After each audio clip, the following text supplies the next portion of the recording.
বিসমিল্লাহির রহমানির রহিম।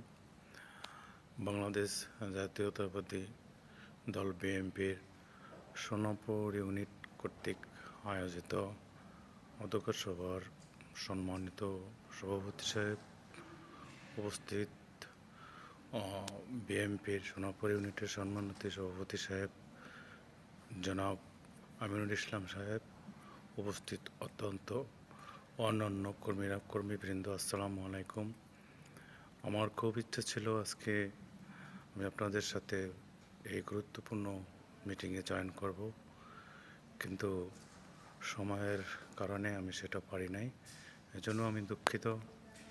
তারপরেও আমি নিজে উপস্থিত থাকতে পারি নাই বিধায় আমার কিছু কথা আপনাদের সামনে উপস্থাপন করি। আমাদের সম্মানিত ইউনিট সভাপতি আমিনুল ইসলাম সাহেব অত্যন্ত গুরুত্বপূর্ণ আমাদের এই কমিটির বিষয়টি নিয়ে আজকে যে গুরুত্বপূর্ণ মিটিং উনি ডেকেছেন, এর জন্য ওনাকে ধন্যবাদ। আমার ওনার প্রতি অনেক কৃতজ্ঞতা রয়েছে।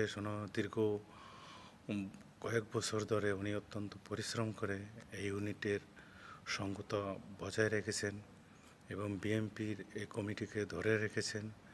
এবং আজকেও বাংলাদেশ জাতীয়তাবাদী দলের যখন একটা নির্বাচিত সময়, তখন নতুন করে কমিটি গঠনের ডাক দিয়েছেন। তো এই জন্য ওনাকে ধন্যবাদ জানাই এবং সেই সাথে যারা আছে